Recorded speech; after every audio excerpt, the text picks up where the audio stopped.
Have you ever felt it? That strange ache, when the world feels too heavy, too loud, too far from home, even when you're lying in your own bed? A whisper inside you says, I don't belong here. I just want to go home. But what if that whisper isn't sadness? What if it's a sacred memory? The soul remembers what the mind forgets, and the place it longs for is not on any map. It lies beyond birth and death, in a hidden space known as the Bardo. This is not just ancient myth. This is a mirror reflecting the unseen realms between this life and the next. So take a breath, let go of everything you think you know, and come with me. This journey isn't about dying, it's about remembering. You are not a body with a soul. You are a soul briefly wearing a body. They tell us death is the end, a fading heartbeat, a flat line, a breath that doesn't return. But the ancient mystics, the silent sages in Himalayan caves, and the whispers of forgotten scrolls all say something else. Death is not a wall, it is a door. And beyond that door isn't nothingness, but more of you. You see, consciousness does not belong to the body. The body is merely the garment, the cloak the soul wears for a time. When we speak of death, what we're really describing is the moment the soul slips out of this garment. The eyes may close, but the seer remains. The ears may no longer hear, but the witness still listens. What dies is your story, not yourself. The Bardo teachings are clear. Awareness cannot be destroyed. It transforms, migrates, evolves. You are not the character in the play. You are the presence behind the stage. And so death, when properly understood, is not terrifying. It is clarifying. It reveals who you were and who you've always been. Have you ever cried without knowing why? Felt a haunting longing while watching the sunset or staring into the night sky? That ache is sacred. It's not sadness, it's remembrance. The ancient texts whisper that the soul is not of this world. It descended, temporarily, into form. Before birth, it existed in realms of pure frequency, of unspeakable beauty, where separation did not exist. In that divine origin, the soul knew only unity, only love, only light. But upon entering earth, the veil descended. Memory was dimmed, and the soul forgot. Yet fragments remain. Flickers of memory stir during deep meditation, near-death experiences, or dreams. And sometimes, unexpectedly, in the quiet of the night, you feel it. A yearning, not for a place, but for a state of divine union. That longing is the soul remembering home. Not a location, but a vibration. Not a heaven above, but a presence within. And it calls you back, not to escape this life, but to awaken within it. When the final breath escapes the lips, something extraordinary begins. The soul, now free from the body, enters the Bardo, a realm shaped not by physical laws, but by the mind itself. Here, thoughts are not silent. They take form. Emotions become landscapes. Beliefs become beings. If you believe in angels, they may appear. If you fear demons, they might manifest. Not because they are real, but because the mind creates. The Bardo is a dreamscape, a fluid theater made entirely of consciousness. Your karma, your memories, your suppressed emotions, they become the actors, the stage, the script. And this is not metaphor. It is literal. This is why the Tibetans say, train your mind in life, for the mind is your world in death. It is here, in this inner realm, that we meet our deepest truths and our darkest illusions. The trick is this. If you can recognize these visions as mind-made, they dissolve like morning mist. But if you believe they are real, they bind you. Freedom, then, is not in what you see, but in how you see. They say in the moments after death, there is a window, brief but vast, a moment where the soul is shown the great light, a brilliance beyond description. Not white, not gold, but something that contains all color and none. This light is not a being. It is not a thing. It is your true nature. To recognize it is to merge back into the source, to dissolve all illusion, to be free. But here's the mystery. Most don't recognize it. They recoil. They fear the light, mistaking it for annihilation, because to the ego, merging feels like dying again. And so they turn away, and the light fades, and the mind begins weaving a new dream, one step further from truth, one step closer to rebirth. This is why awareness is everything. Only an awakened soul can see the light and say, "Ah, I remember you." And in that recognition, ascend. Every time you sit in stillness, you are practicing how to die, not in sorrow, but in sacred preparation. Meditation is not just stress relief, it is soul training, a dress rehearsal for the great departure. When you meditate, you learn to let go of thought, of identity, of control. You begin to witness the mind, not as the mind, but above it. In that witnessing, you glimpse what remains when form dissolves. You experience the gap, the silence, the spaciousness, the eternal now. And that is the same space the soul enters after death. Those who have meditated deeply, who have seen the space between thoughts, will recognize the Bardo with ease. While others wander confused, the meditator walks with grace, for they have visited this place before, many times, in life, in stillness. They have practiced the art of release, and so, when the moment comes, they do not fear, they flow. In the mist-veiled monasteries of Tibet, monks have preserved a sacred book, not a book of myth, not a book of dogma, but a manual for the dying. It is called the Bardo Thodol, translated in the West as the Tibetan Book of the Dead, but its true name means liberation through hearing in the Bardo. It is read aloud to the dying and the dead, because even when the body grows still, the soul still hears. Word by word, it reminds the soul of what is unfolding. You are not the body. You are not the thoughts. Do not fear the lights. Do not cling to visions. Recognize the illusion and be free. It speaks in symbols, in maps of light and shadow, designed to guide the soul through 6 stages of the in-between. To many it may seem poetic, even strange, but to the awakened it is a mirror, a compass, a bridge between the illusion of separation and the truth of unity. And when spoken with clarity, with love, with intention, these words become light in the darkness. There is a moment, a breathless moment, when the soul slips out of its earthly shell. Sometimes it's gentle, like stepping out of warm water. Other times, sudden, a tearing, a gasp, a rupture.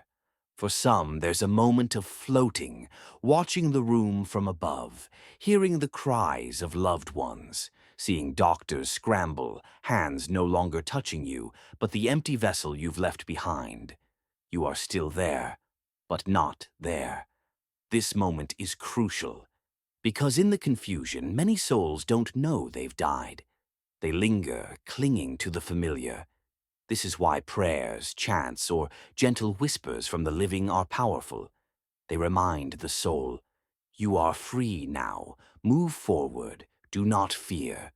The Tibetans describe a silver cord, a thread of life force, which detaches at death. Once it severs, the journey inward begins, and the soul awakens into the Bardo. Then, suddenly, light, but not any light. This is not sunlight or starlight, but a radiance beyond form. So brilliant, so vast, so alive, it feels as if all of creation were pouring through a single point. This is the source. This is the first light. It appears immediately after death, silent, patient, unbearably beautiful. And for a fleeting moment you have a choice. Merge with it and be free. Dissolve into the all. End the cycle. But most do not. They recoil. Because to the untrained soul, the light feels like annihilation, like vanishing. The ego screams, "I don't want to die," not realizing you already did. And that light, it was not destruction. It was home. It was you, without form. To recognize it is liberation. To fear it is delay. If the soul turns away from the light, the bardo begins to shift. Now the mind starts to project. What was still becomes motion. What was silence becomes sound. A swirl of images arises, familiar faces, long-forgotten memories, gods or monsters, each wearing a mask you once believed in. And this is the tragedy. We do not see the light because we expect a person, a form, an image that matches our belief system.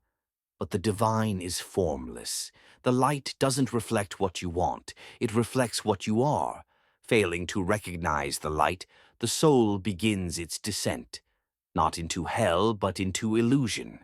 The light is still there, but it grows distant, muted, like a dream half forgotten. And so the journey continues, through a world shaped by the mind. As the bardo unfolds, you begin to meet them.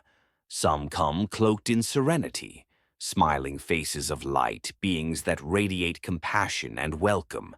Others are terrifying, fanged, fiery, thundering forms that seem to attack and accuse. They are known in Tibetan texts as the peaceful and wrathful deities. But here is the secret. None of them are real. They are you, projections of your mind, reflections of your past. The peaceful ones, they are your clarity, your generosity, your moments of pure love. The wrathful ones, your guilt, your suppressed rage, your shadow. They appear not to torment, but to awaken. If you recognize them as mind-made, they dissolve instantly. If you cling to them or flee from them, they grow stronger.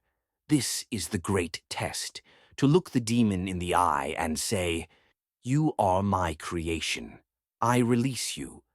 And then to bow to the angel and say, "You too are me, but I am more than you." Only in this fearless seeing can the soul move forward, untangled. Even after death, desire does not vanish. In fact, it becomes wind, a force that moves the soul. Desire for touch, desire for beauty, desire for revenge, desire for being. All of it forms a gravity, a pull. And where does that pull lead? Back, back into form, back into a new life. This is the samsaric current, the cycle of rebirth fueled by unfinished longing. The soul, confused or comforted by familiar visions, begins seeking a place to land. And slowly, almost without realizing, it begins to descend. Not because it must, but because it wants. And yet the awakened soul, the one who has seen clearly, can pause. And in that pause it can ask, is this desire or is this love? Is this escape or is this return? This question alone can change destiny. As the journey through the bardo continues, something strange begins to happen. The memories blur. The name you once repeated so confidently fades. The face in the mirror, gone. Even the concept of me begins to dissolve. You try to remember your life, your parents, your lovers, your dreams, but they slip through your fingers like smoke. This is not cruelty, it is cleansing. In the bardo, what is false is stripped away, and the ego, terrified, begins to scream, "If I am not this story, then who am I?" But this is the doorway, because only when the story is gone can the truth emerge. The soul must be empty to be filled, and so the fading is mercy. The forgetting is grace. You are not the memory. You are the witness beneath all stories. Beneath all layers, beneath name, body, thoughts, even memory, there is something else. Still, vast, unmoving. This is you. Not the self you performed in the world, not the persona shaped by childhood or culture, not even the soul shaped by karma, but the pure awareness that was always watching. You are not in the Bardo. The Bardo is in you. And in a rare, holy moment, some souls remember. They stop chasing. They stop fearing. They see. And in that seeing, they recognize, I am. No more. No less. And that recognition, without grasping, without clinging, is awakening. It is the light behind the light. The silence that never began. The home that was never lost. Even here, even after death, the ego does not give up easily. It builds stories, constructs illusions, whispers doubts. This can't be it. I'm still someone important. Let me go back and fix what I broke. And so it clings to visions of family, to old identities, even to guilt.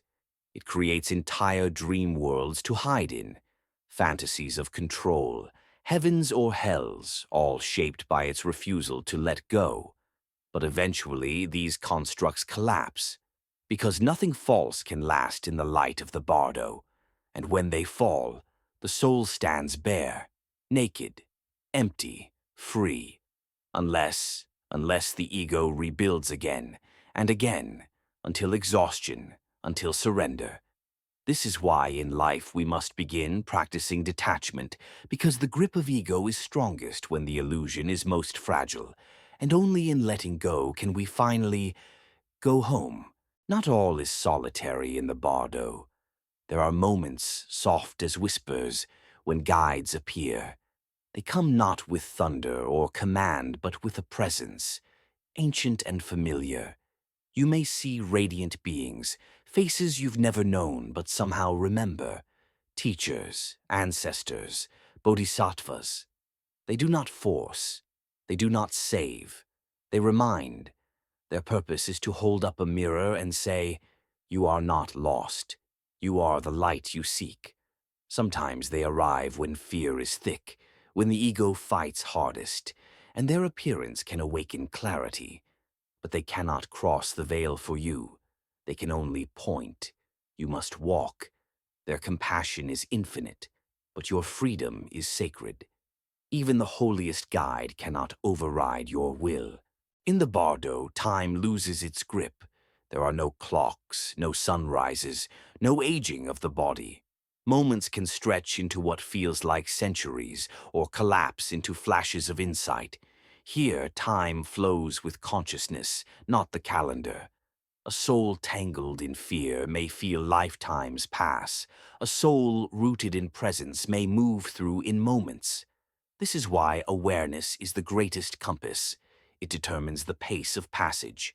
You are not waiting on time. Time is waiting on you. And so every second becomes a choice.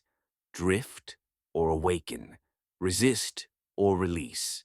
If you've ever lost yourself in a dream, you've tasted Bardo time. If you've ever meditated and lost all sense of hours, you've touched eternity. As the Bardo deepens, gateways begin to open.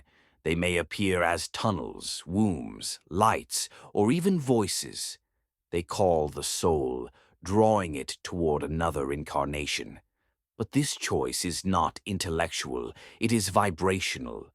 You are pulled toward the life that matches your frequency, and the match is karmic, not in the sense of reward or punishment, but resonance.